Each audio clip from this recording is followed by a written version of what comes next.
Welcome everybody to the second session of our Thriving in Adversity webinar series, where we're running to help UK construction businesses navigate their way through the COVID-19 pandemic. So just want to introduce myself. My name is Pete Walker. I'm joined by my colleague Jamie Smith today, and we run a business called Brownie Dean. We're a small independent recruitment business working in the civil engineering and construction space. So that's our business. And during this session, we'll be discussing the logistical and practical workplace challenges business leaders and senior managers are facing as lockdown restrictions are gradually lifted. So I'm sure you've all been keeping up to date with the government guidance for employers over recent weeks. And if you're anything like me, you've probably got more questions than answers on how you safely get your teams back into the workplace and the many challenges this will no doubt present. So to help us navigate our way through these challenges, I'm delighted to be joined by Linda Kent, who is Health and Wellness Lead on one of the UK's largest construction projects. So it's a real privilege to have Linda joining us. And she's very much been at the forefront of the practical on-site response to COVID-19 for the past 9 weeks or so. It's also a pleasure to have John Robinson joining us again, who is partner at employment law specialist Schofield Sweeney. And John will be talking us through the ever-changing government guidelines and also the legal challenges that employers will face as their staff return to the workplace. So I'll be putting questions to Linda and John throughout the session. But listen, if you've got any questions at all as we go along, just comment in the chat box and I'll show they're put to our panelists. Alternatively, if you want to ask questions directly, I can unmute your mic and you can just comment in the chat box here. You want to ask a question, you can put that directly to our guests. Also, there will be time at the end for questions of this session. It's probably going to last around about just over an hour, depending on questions. So listen, I hope you find it of value, and we'll go across to Linda. So Linda, thank you for joining us today. It's great to have you on board for the webinar. Firstly, do you want to tell us a little bit about the current role you're working in and also the responsibilities you have when it comes to dealing with the on-site response for COVID-19? Yes, so I'm the Health and Wellness Lead or Occupational Health Lead, and we are... Sorry Linda, you're a bit quiet there. Could you potentially turn your... Can you hear me now? Yeah, that's a little bit better, yes, fantastic. Can you hear me now? Gosh, you're very loud. Okay, so I am the Health and Wellness Lead or Occupational Health Lead for a big construction firm. We actually haven't closed, we've stayed open through all of this.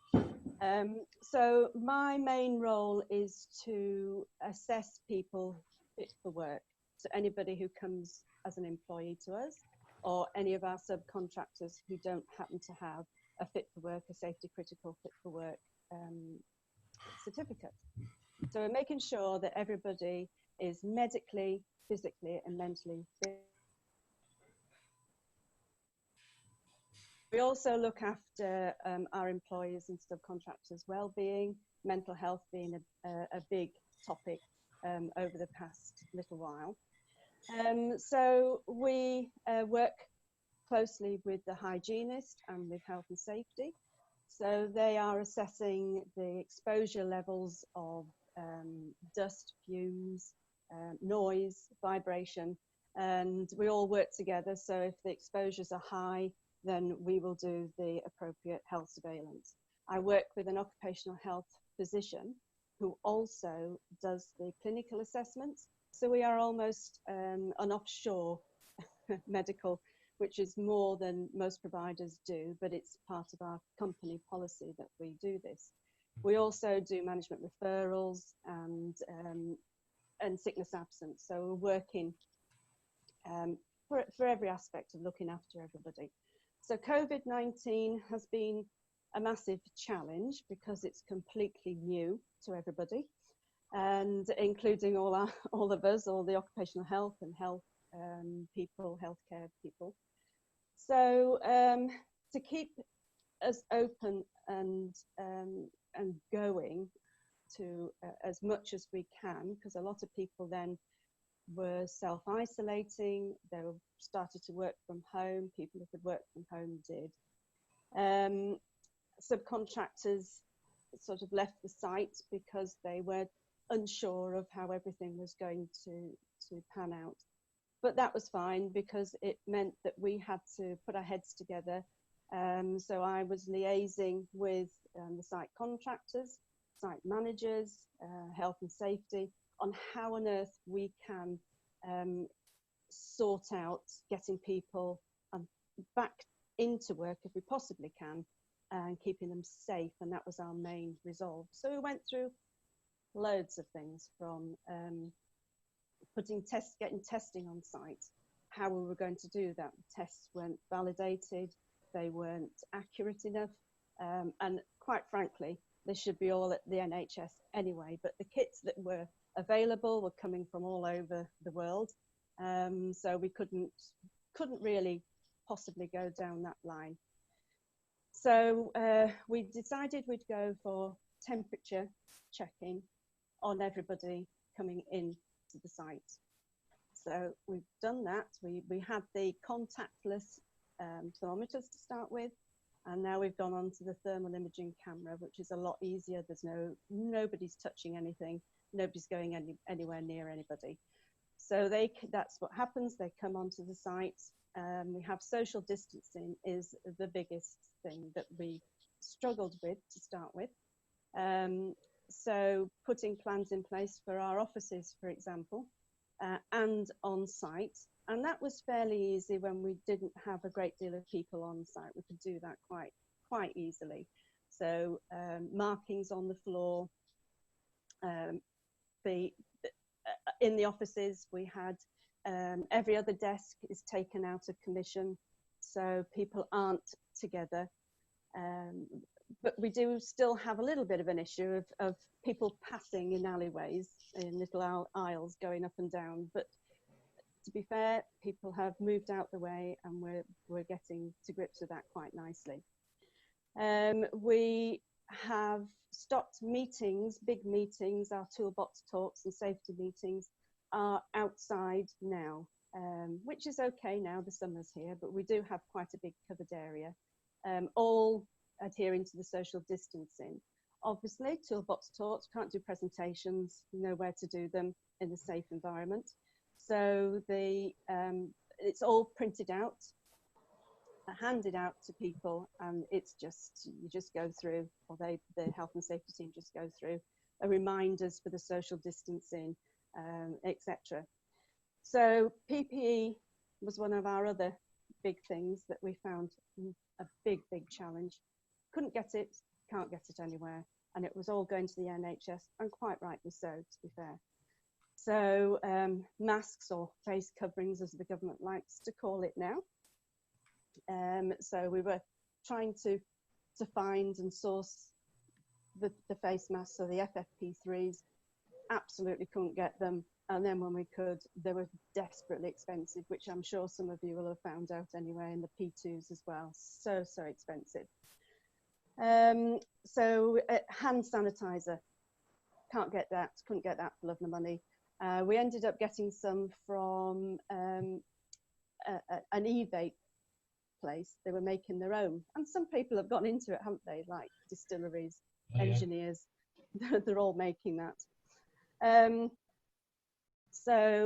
that's just become very expensive as well. So we've managed to get hand sanitizers. We've got hand sanitizers all over the site, and everybody has their own little hand sanitizer that they put on as well. So wipes were another thing, wiping down. So we've increased the cleaners to come in, so they wipe down the handles, they wipe down the hard surfaces on an extremely regular basis on that. So that was our challenging bit, trying to get everything put in place. So we now have, and how staff reacted to this over the course of, say, the 9-week period? Has there been because obviously initially I think we've spoke before about this kind of the different attitudes about social distancing, and obviously some staff adhere to it. Some staff are probably a bit more blasé about COVID-19, and has that been a challenge? Has that been the main challenge? It has been one of the biggest challenges that we have had. Once everybody started to take it seriously, and quite frankly, yes, I held my hands up and I didn't take this seriously to start with, then it was all guns blazing. We had to get on with it. We do have people that are very anxious about being on site and coming onto site, but we have, on the other hand, we have people that are very blasé and, well, I'm not going to catch it. It's not going to bother me. It's not going to bother you. You're not going to get it from me. But quite frankly, you know, you possibly could be carrying it. You could be asymptomatic, which means that you will have it but not show any signs of having it, and which is causing more anxiousness on site, if you like, and with the mental health as it is. We've also, with people working from home as well, it's great. People think, oh, it's great, you know, maybe a little bit of a holiday, but it actually works. The majority of people can work from home. And it's okay, a couple of weeks, everybody's okay. But then after that couple of weeks, you can start to see the cracks appearing. And doing the team meetings, the Skype meetings, the Zoom meetings, to keep you all together and connected doesn't really help when you are struggling. You need that physical presence of somebody being there just to sit next to them, go and have a cup of tea and go, oh, I'm really fed up with this, having a rant, having a cry, whatever you want to do. It's not quite the same. So we're seeing a lot of people's mental health being affected by the fact that they're working from home. It could be that they've got children at home as well. That's an issue. The balancing act of trying to work full time and working and having the children at home is causing quite a lot of upset and grief as well. So getting people back into work is quite an issue. We do have people that are itching to get back to work, absolutely itching to get back to work, simply because they're fed up of being at home. They can't do with the isolation at all. They can't cope with it. And if somebody is already suffering with a mental health issue, they're already anxious, they already have panic attacks, they already have depression, this is going to exacerbate them even more. It's going to make this situation worse. And this is going to go on for a long time. People coming back to work. There may even be issues with PTSD as well. If people are working, living at home with a vulnerable person.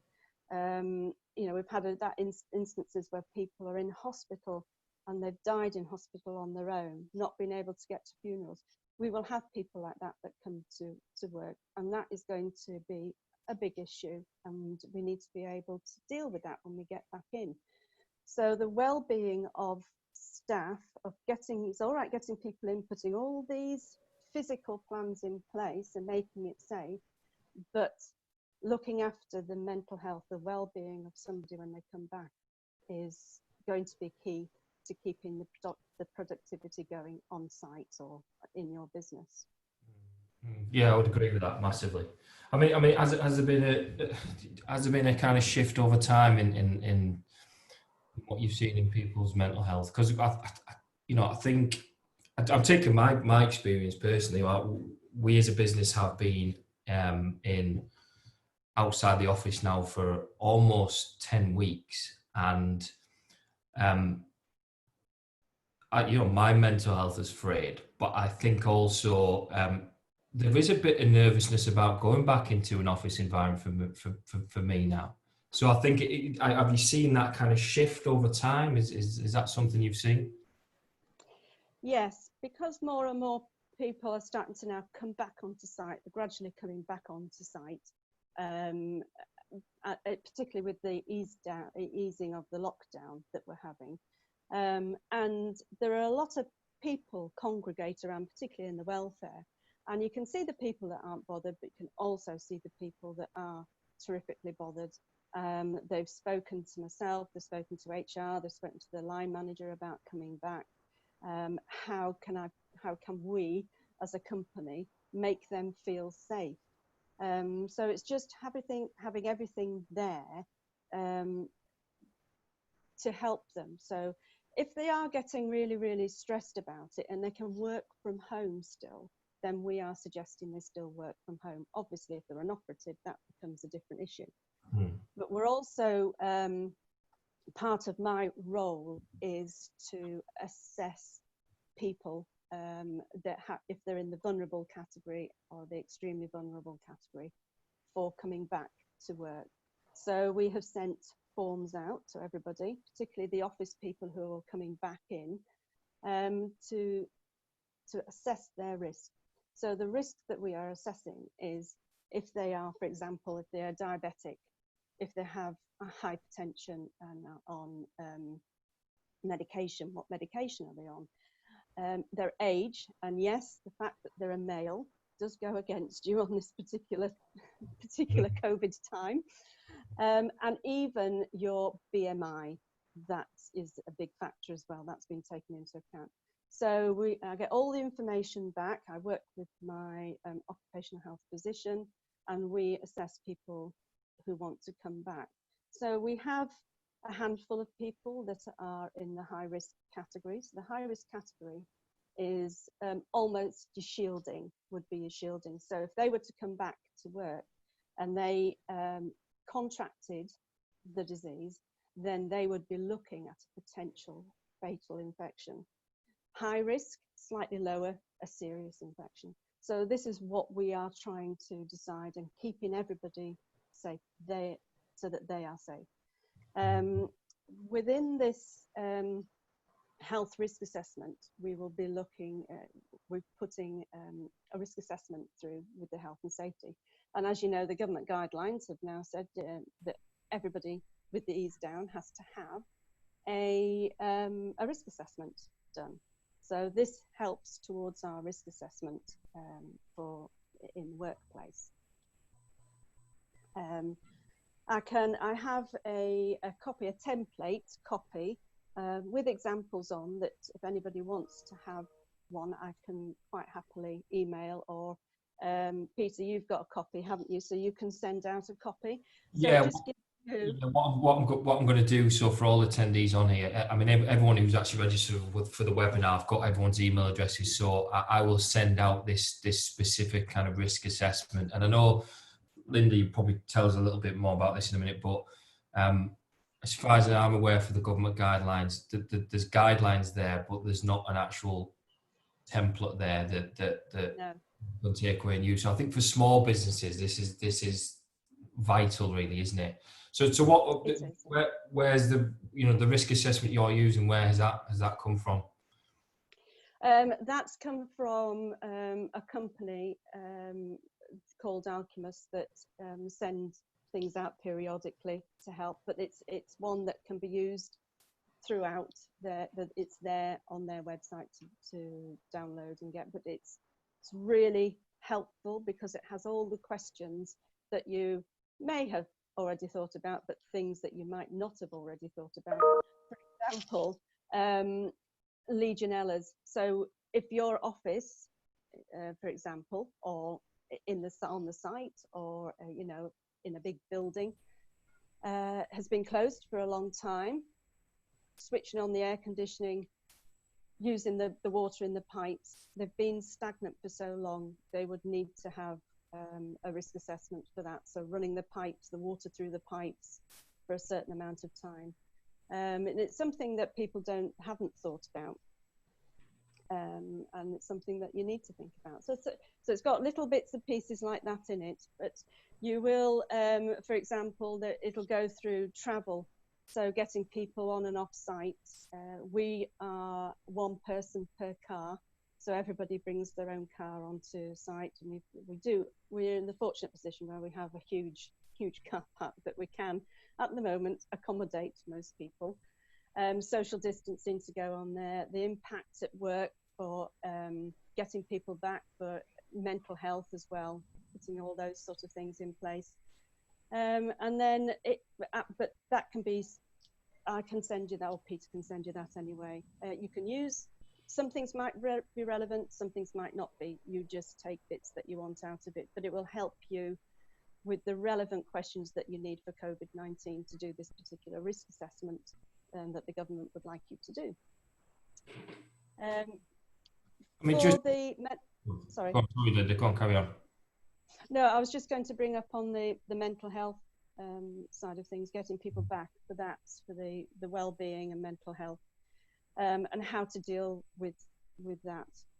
We have just finished a week with the mental health awareness week, with lots of, to put it informally, chats. So a couple of slides. The meeting rooms we have are limited for the amount of people that we do. We have one big meeting room left at the minute, so we can get a maximum of 10 people in there, which is absolutely fine for what is needed. These were run out every hour. They're only about half an hour, but they ran every half an hour with different people. So health and safety taking a turn doing these. They had the site managers doing them, supervisors, and it was to start a chat, to start sharing what was happening within their lives, and it actually worked. So we were very, very pleased on how well that happened. So that's probably something to look at for getting people back into the workplace. But quite frankly, it will only work if you get the buy-in from the top, and then it can be filtered down. And yeah, I was going to say, because to be honest, that's a good kind of place to round off with, really, because I think for me, the key, and I think this comes into when businesses are looking to actually retain their current staff and hire new staff, particularly over the next kind of 6 months. I think those who maybe try and brush that mental health impact of COVID under the carpet, I think will struggle to retain and attract new staff. And I think for me, businesses have got to buy into that. Yes. Yeah. Yes, totally. Yeah. Totally buy into it. Yeah. Would agree. Yeah. Good. Yeah. Great, Linda. Well, listen, thank you very much. That's perfect. I think we'll just go over to John, who he's back now. Did you have a delivery there, John? Unfortunately, I did warn you that might happen. Yeah, we're all getting them during lockdown. Yeah, I think my wife has about 5 Amazon deliveries a day, so yeah, I'm sure people feel your pain. So listen, John, thanks for so Linda, thanks for that. So that's really helpful. I'm sure everyone found that of value, and obviously the risk assessments will ensure we get those out to the template of the risk assessment. We're sure we get those out to all attendees and all the people who've registered for the webinar. So John is now going to talk us through managing a return to work from a legal perspective for employers, and also talk us through the ever-changing government guidelines. Thank you, Peter. Thanks. Yeah, if I could just get the first slide up, please, that would be great. So what I want to go through today is obviously looking at the government guidance which underpins all of them. You'll all be aware that this changes on a fairly regular basis, and there's every expectation that it will continue to do so until this particular crisis is over. So I would urge people just to go to the gov.uk site, where you can find the guidance, and it's worthwhile, just keeping abreast of changes and so on as and when they come through. You often hear about this in the press anyway, following various conferences and so on. I'm going to look at phased returns as a method that's been suggested will be useful, and in terms of being able to safely get people back to work is going to be something that's going to be employed by a lot of businesses. I mean, a lot of you will be used to using it in dealing with people returning from long-term sickness absence. So, hopefully most businesses have some kind of a template there. But clearly there are other issues associated with social distancing and hygiene that will make a bit of a difference to this. And again, I'll look at that. Linda alluded to, the difference in various employees' attitudes to coming back to work, and it's inevitable that there is going to be some reluctance from employees to come back to work, be that because of health reasons, or being more cynical because the sun's shining and they're quite enjoying the time off. So we'll talk a little bit about that, and certainly the overlap with the health and safety issues. Sick pay has thrown up quite a few tricky questions that I can deal with. And in addition to that, we have issues of disability discrimination that it's important to consider, particularly when you're dealing with people that may well have suffered with the virus, or potentially suffered with the consequences of dealing with somebody else that's had the virus. But also the sort of stress and anxiety and the mental health issues associated with coming back to work into an environment that they may perceive as dangerous to them. And finally, we'll have a look at the issues in respect of tribunal claims and potential compensation. And obviously there is an entitlement to ask some questions at any point, and certainly at the end. So we are probably all aware of the main announcement that was made on the 10th of May, when the Prime Minister changed the emphasis from staying at home to staying alert. And basically the message there is work from home if you can, but if not, clearly we're looking at encouraging people to return to work. There are still a number of sectors closed. We know now that the retail sector is going to be opening gradually over the next 2 to 3 weeks. So we'll see certainly a lot more people around town centres. We expect to see become busier, and the roads and so on, and as the children return to school. But in any event, there still remains quite a lot of confusion as to what we should and shouldn't be doing. And clearly there are some criticisms about, is this more an economic reason as opposed to necessarily safeguarding the health of employees.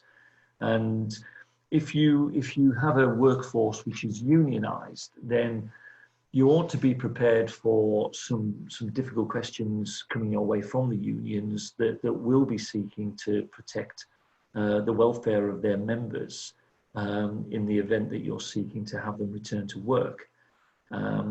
They will be very active in this regard, and don't be surprised that they would want to come on site to make sure that whatever safeguarding is in place is adequate, if indeed it's been done at all.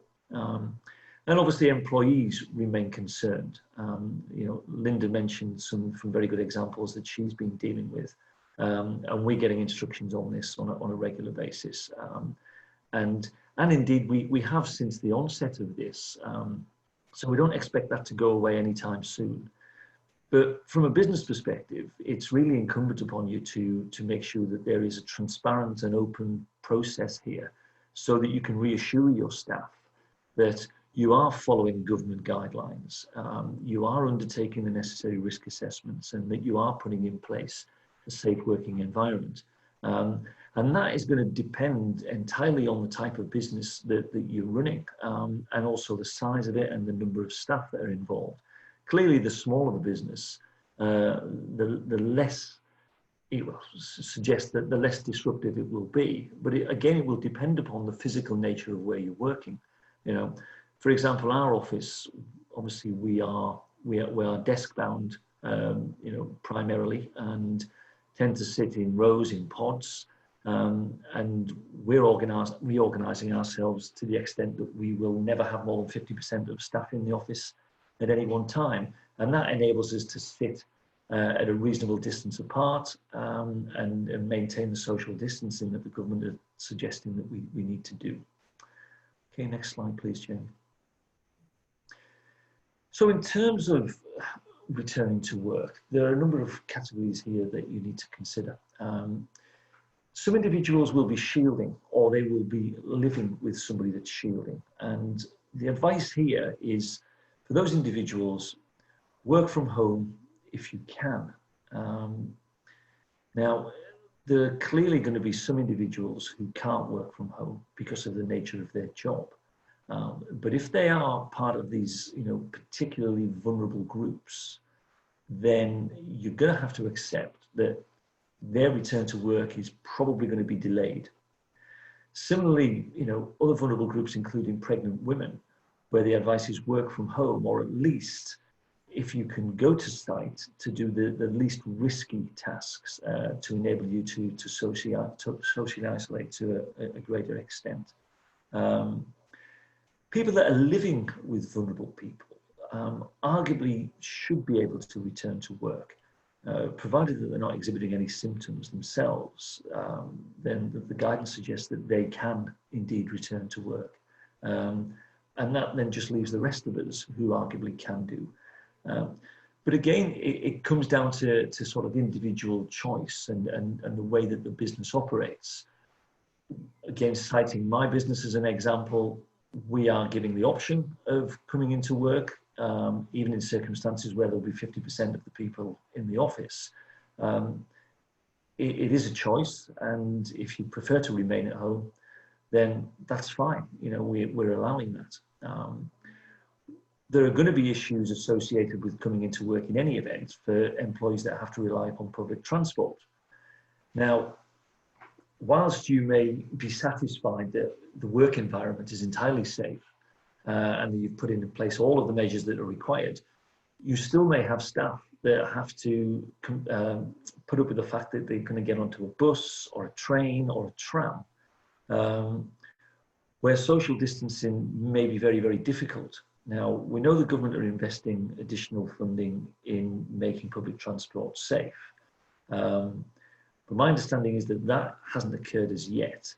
And therefore, individuals even now traveling to work on public transport are probably more at risk than they will be when they're actually at work. And of course, they then run the risk of bringing the disease into the office or into the workplace. So the public transport issue is a problem, and it's one that you will need to talk to your staff about in terms of sort of mitigating circumstances about whether they do or don't come to work. And clearly that's going to have to be something you're going to need to discuss with them, and take a view. Are there other ways in which you can assist them to get to work? Cost is clearly an issue. It depends on where they live in respect of their workplace. But it's certainly a dialogue that needs to be had with your staff. But you need to risk assess and you need to minimize the risks. And Linda's talked in some detail about this. And it is really incumbent upon you as an employer to undertake a risk assessment. I'm always quite cynical about the way that employers would approach this and take a view that you need to be prepared for litigation, and you need to accept that there may be a claim arising, whether it's legitimate or not. And having a paper trail in place and being able to demonstrate to a court or to a judge or an employment tribunal that you have undertaken a necessary risk assessment, and then you've acted on the sort of recommendations that arise from that in order to minimize the risks, will go a hell of a long way to sort of mitigating your position and hopefully avoiding losing any particular claims. But social distancing is going to continue to be an issue. Hand hygiene, the same, hand washing facilities, and an ability to access the gels and various other substances that are available. Again, if you can facilitate this, then you ought to do that. You have an ongoing duty to protect the health and safety of your staff and indeed anybody else that comes in contact with your business or the staff. So before you even get to the point where your staff can return to work, you need to make sure that you've been through this process, you've risk assessed, and you're satisfied that that the people can come back to work safely. Jamie?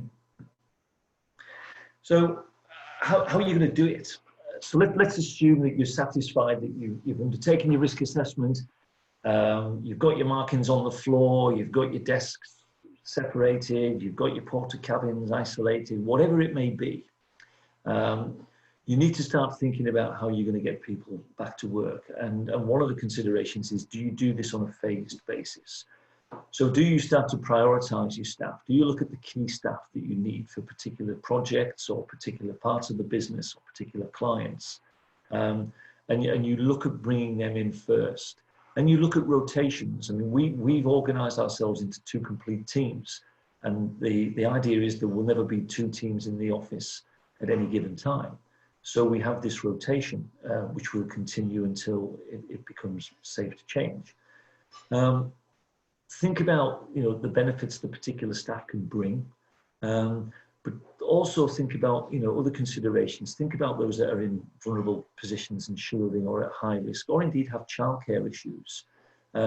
What's a phased return going to look like for those individuals? And indeed, is it even going to be actually possible or feasible at this stage?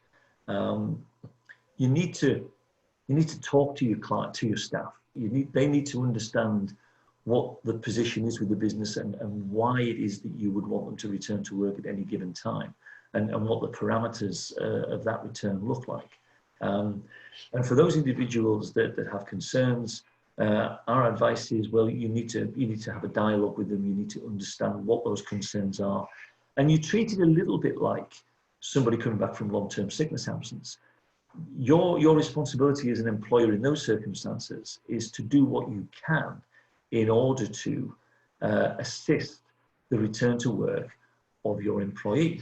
That's essentially your objective here, is to get them back to work. And you would typically do that through dialogue. You would meet with them, or you would speak to them on the telephone, and you need to treat them in exactly the same way as that in order to make sure that you are satisfied and they're satisfied that what you're proposing works for both parties. And I'll come on to talk about certain individuals that you may disagree with in these situations, because that's inevitable. John, can I just interrupt there? We've just had a quick question I thought it's probably best to answer now. Elizabeth, who's on the call, just asked, what about employees that travel as part of their role, i.e. around the UK and outside the UK? It's a tricky one, that, isn't it, really?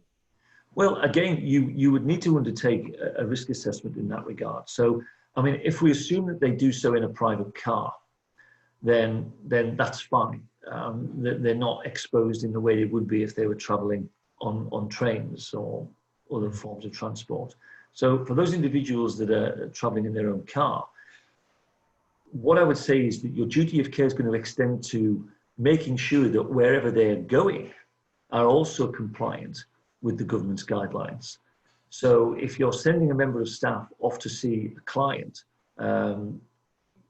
what we would suggest is that you're in touch with your clients, in the first instance, to agree that they're happy to receive your staff, because they may not be in the first place, but assuming that they are, then you need to understand, well, what's it going to look like for my employee when they arrive? How are they going to be greeted? Where are they going to go? Are there going to be safeguards in place in terms of social distancing? So if we're going to be going for a meeting, is that meeting going to be in a position where we can sit at least 6 feet away from them, have hand washing facilities, and so on and so forth. So that would form part of the risk assessment for those individuals that do travel. I mean, again, it's not unreasonable to suggest that these individuals would have to stop off at service stations. But I think it's more important in those circumstances that you instruct the employees, again, to adhere to social distancing themselves of their own volition. Use gloves, use hand washing facilities, and just continue to follow the guidelines. And then hopefully in those circumstances, they'd be okay. It's obviously quite different when it comes to public transport. And if people are having to travel up and down the country by train, then it's more difficult, and I think you would have to be more sympathetic to somebody, particularly somebody from a vulnerable position, who's in a vulnerable position health-wise, to potentially refuse to do that until you're absolutely satisfied that they can do so safely. Now, I haven't travelled on a train for many months, so I've no idea what it's like at the moment. I suspect that the carriages are relatively empty, but that's going to change pretty quickly. So, you know, can you provide PPE to your staff in order to enable them to do this? So if they're going to be traveling on public transport, can you make sure that they've got masks available and so on? But it's all part of the wider risk assessment that you'll need to undertake. So I hope that answers your question. Was it April, was it? Elizabeth, sorry, Elizabeth. I hope that answers your question. In terms of returning to the old ways of working, again, you know, revisit that. Is it necessary to have all your staff in all the time? And, you know, what are the benefits, you know, financially, for instance, to having your staff working at home, you know, on a permanent basis or on a rotational basis? I mean, clearly there are environmental benefits, but there are likely to be cost savings for the business. And if you're satisfied that your staff, having been through what we've been through, have adjusted, they understand how to use the technology now, you know, to work from home. You've got the technology in place, hopefully. So, you know, if you've made an investment in that regard, then you may as well continue to use it. There is every expectation that, you know, people are going to want to continue to do this to an extent, notwithstanding the fact that we still have virus out there and it's beneficial from a health perspective. But even just from a way of working going forward, you know, I think there's every anticipation that people will continue to do it. I know I intend to do it. You know, it's not that difficult and it's not, you know, it's not that bad. And I'm sure I'm not the only one that feels like that. Okay, Jamie?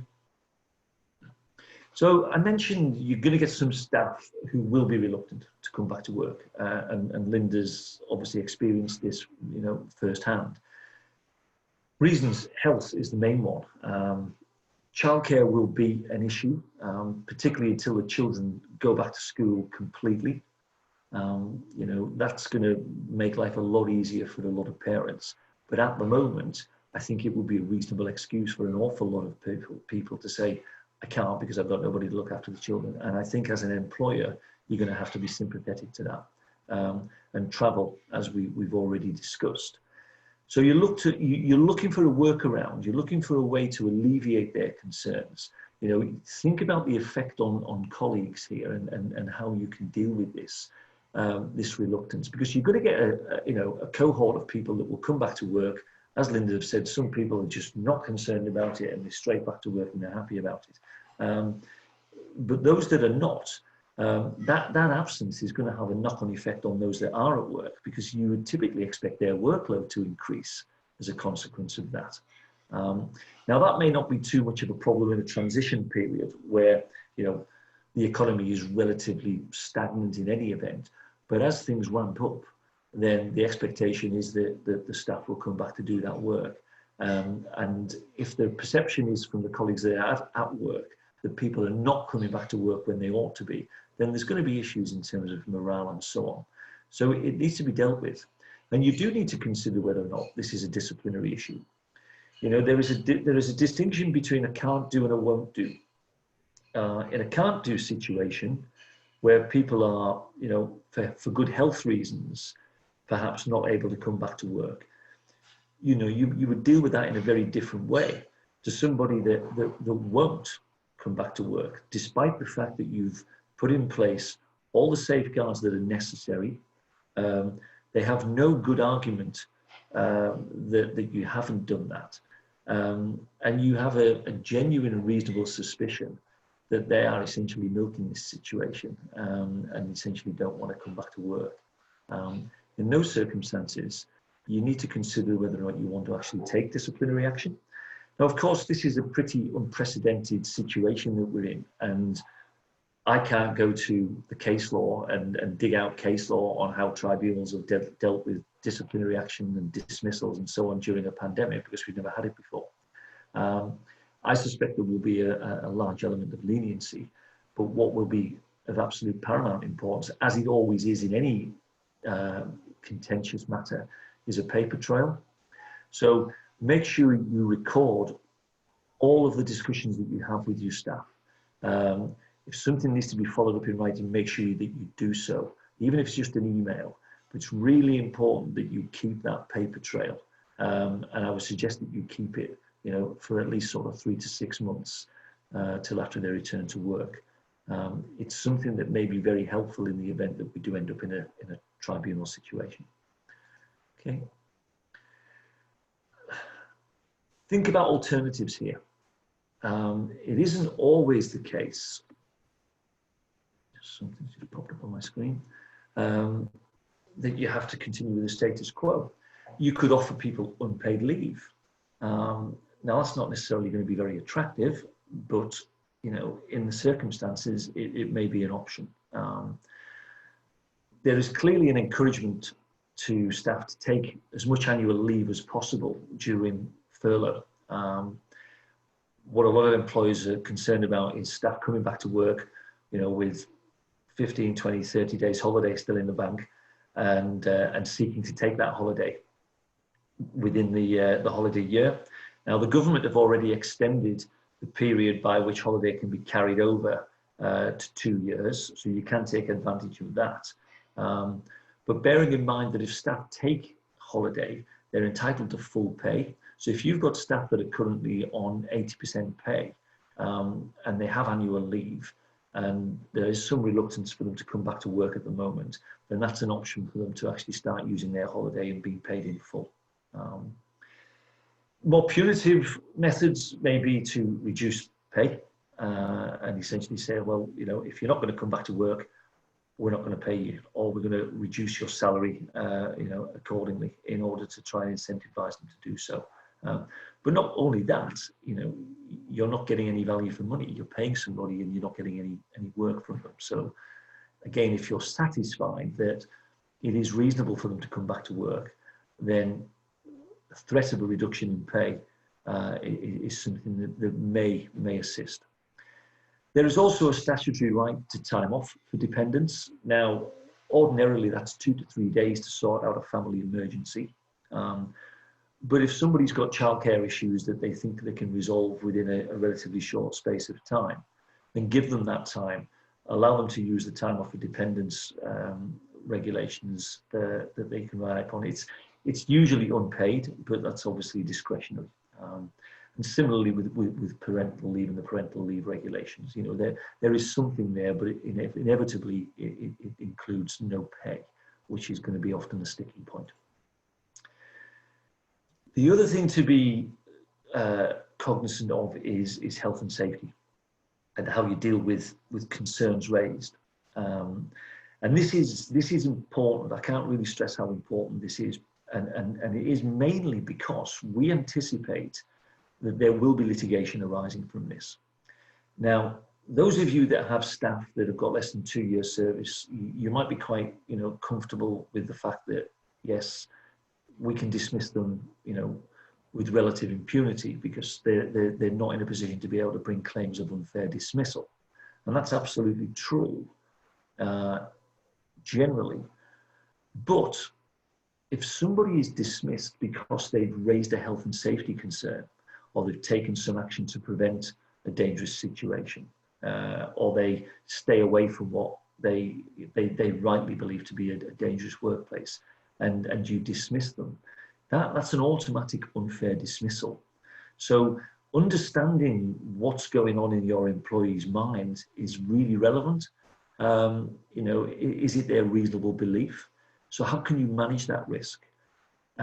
Because if you're faced with a whistleblowing claim under the Public Interest Disclosure Act, it matters not whether they have 2 years service. They can piggyback an unfair dismissal claim onto a whistleblowing claim. And a complaint of health and safety is squarely within the remit of a whistleblowing claim. And one of the other dangers with that is that the compensation is uncapped. So it can be, one, it's a complicated claim to defend. So from a legal perspective, it's difficult. And that usually means increased costs for clients. It takes up more time in an employment tribunal, and if you're unsuccessful in defending it, it can cost you tens of thousands of pounds in compensation, because it usually means that somebody's lost their job. So you're not only dealing with the loss of salary, you're also dealing with something that's akin to kind of a claim under the discrimination legislation, almost like an injury to feelings claim that they can get under the whistleblowing legislation. So health and safety issues, please don't ignore them. They should be at front of mind throughout this, simply because they expose not only the staff to risk, but they expose the business to potentially very damaging claims. Okay. Disability discrimination, again, will be something that you need to consider. It's very easy to be disabled for the purposes of the Equality Act. The bar is quite low for an employee to prove that they are. And I often will just approach this on the basis that it's worthwhile just assuming they are, not necessarily admitting they are, but assuming they are, and behaving in a way that's compliant with your obligations under the Equality Act. So again, Linda mentioned that mental health is prominent at the moment, and it is in any event, but it's going to be exacerbated because of this for all sorts of reasons. And I think you're going to need to be prepared to expect a number of individuals who may already have underlying health conditions to have those conditions exacerbated to the extent that they can't come back to work because they're too ill because of a disability-related condition. So you have a duty to make a reasonable adjustment in that regard. And a reasonable adjustment clearly in this context would be allowing them to stay at home. And it may well be you allow them to work from home on a much more longer term basis than you otherwise would, and putting in place whatever you need to do to enable that to work for both you and for both them and for the business. So be mindful of that. Again, discuss this with your employees. Try to understand exactly what the problem is and what it is you can do within reason to assist them to do their job, whether it's from home or at work. Now, there's no minimum service required to bring a claim of discrimination. So that's from day one with all of your staff. People often, are so concerned about dismissing anybody with a long-term sickness health issue that they don't. But that's not the case. Just because somebody is disabled under the Equality Act, it doesn't mean that you can't terminate their employment. You absolutely can. But there is a more protracted process that needs to be followed. It includes getting medical evidence often before you do. And what I would certainly recommend is that if you have concerns about somebody in these circumstances, that you do take legal advice from your HR or employment law advisor before you do anything too drastic. Because again, if you're faced with a disability discrimination claim, which may come in tandem with an unfair dismissal claim and a whistleblowing claim, you can quickly see how life is going to deteriorate for you in those circumstances. And final, sick pay. Yeah, we get a lot of questions on who's entitled to sick pay, and essentially it's about people that are unable to work. But there are a lot of other employees that have been brought into scope as a consequence of changes to the regulations. So a vulnerable employee who is strongly advised in the social distancing guidance to work from home, but is unable to do so because of the nature of their work, they're clearly going to be entitled to it. And you can imagine in the construction industry, there's going to be a lot of that. People, you can't do the job from home. But you've been advised that, you really have to socially distance because of the nature of your illness. Those individuals, in my view, would be entitled to sick pay. If you've got an employee that's caring for others in the same household who've got symptoms of COVID-19, again, arguably they're entitled to sick pay. If you've got an employee with symptoms of COVID-19, regardless of how mild they are, and they're staying at home for 7 days, again, entitled to sick pay. Somebody that lives with somebody that's self-isolating, you remember the rules on this is stay at home for 14 days. Despite not having any symptoms, again, entitled to sick pay. And if you've got staff that are already self-isolating, then if they develop symptoms of COVID-19, again, regardless of how mild it is, and stay at home for 7 days, again, they'll be entitled to it. Some employees have been defined in the guidance as extremely vulnerable and very high risk of severe illness from COVID-19 often because of underlying health conditions. And we've seen in the statistics that it's this group that most of the deaths have occurred in. So if they've been advised by notification, which is sent in respect of them in accordance with the guidance, and they need to follow the rigorous shielding methods, again, they will be entitled to sick pay. Just have a look at the next slide. Question is, what about contractual sick pay? Well, the guidance tends to primarily deal with statutory sick pay. So provided that they satisfy all of the requirements for statutory sick pay, they'll pay it. But you need to look at your contract of employment. If they have a right to contractual sick pay, then that will need to be paid as well. And in terms of determining who they are, the vulnerable workers in particular, they ought to have received a shielding letter from the government. So if you have some doubts about the validity of their claim, then ask them to produce a copy of it, or you could rely on fit notes from their GP or an NHS online certificate. But just be wary of sort of the repeat offenders in these circumstances that may again be seeking to sort of play a game, play the system a little bit. But you should be able to obtain evidence that they are in this relevant category, and you know, and it's entirely reasonable to ask them to reduce that evidence. Okay, so I've talked, you know, throughout this about tribunals and the way that there could be some interplay here. The effect of lockdown on the tribunals has been quite stark insofar as the waiting lists now to get to tribunal are 12 to 18 months long, and that, from an employer's perspective, that's an advantage. I'm advising a lot of clients at the moment on redundancies, and a lot of people are not aware that if you were to go through a redundancy process with your staff now, with a view to making them redundant once the period of furlough is ended, you can essentially put them on notice during the furlough period. And the advantage to you as a business is that the government will pay their notice pay, or 80% of it. You'll have to top it up. So if you've got somebody that's on a 3 months notice period, and it's quite likely this furlough could last another 3 months, obviously it may be reduced in terms of what the government contribution is. But if you went through a redundancy exercise with your staff now and gave them notice of termination next week, you can claim back 80% of that notice pay. Now it's a surprising loophole, and it's one that may close, but at the moment it's open to you. In contrast, if you were to dismiss them at the end of it and then pay them in lieu of notice, you would take a hit on the entire notice pay at that point. The guidance doesn't allow for that. So it's worthwhile, if you're in a position where you feel that at the moment, fine, you can continue to employ your staff during furlough because the government are paying for it. But every expectation is that once that's finished, you're going to have to restructure and potentially make some of your staff redundant. Then I would probably suggest that you get on with that sooner rather than later. So from a tribunal perspective, this delay is probably going to put off a lot of people bringing claims. Or if it doesn't, by the time they get to a hearing, there's every likelihood that they'll have another job and will have mitigated their losses.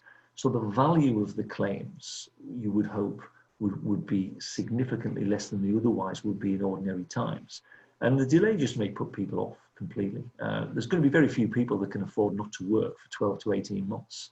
So, you know, it's a reasonable expectation that come the hearing, when they sit down with their schedule of loss, they are earning. And as a consequence of that, any compensation that they may get is going to be significantly reduced.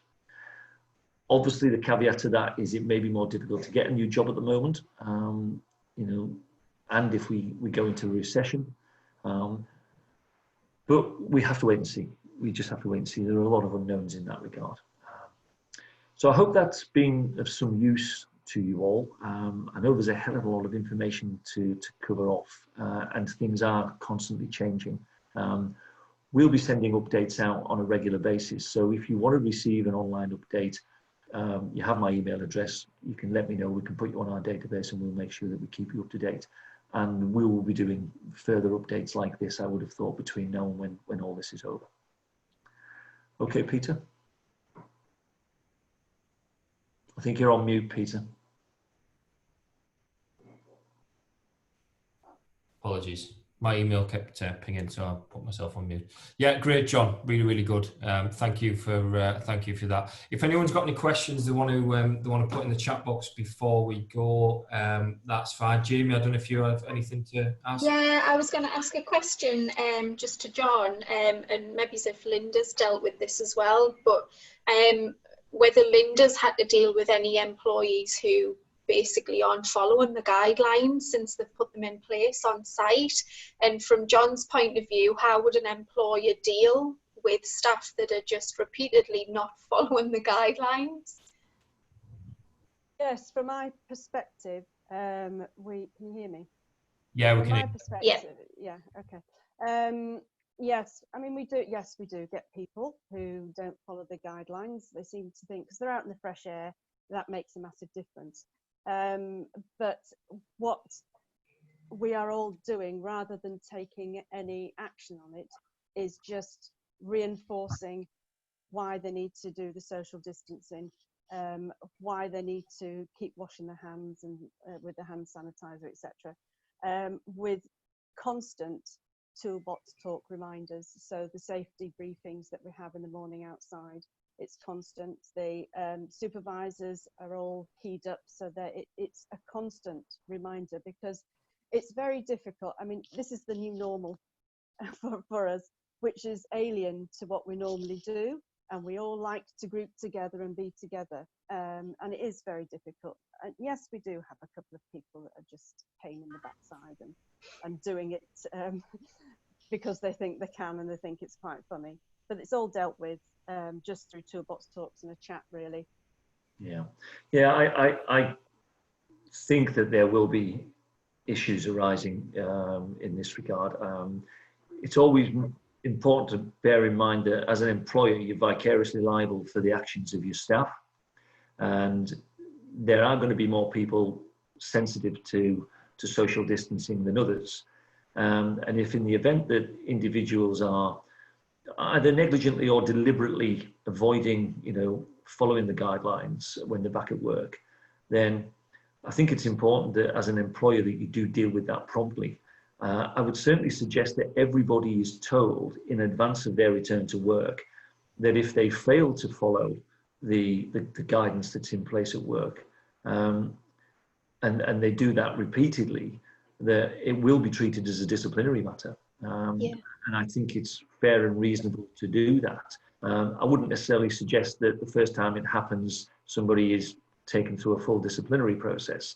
The sensible approach there would be to have a word with them, remind them of their obligations, and to remind them at that point that if they do it again, then it will be taken more seriously and a formal process will follow.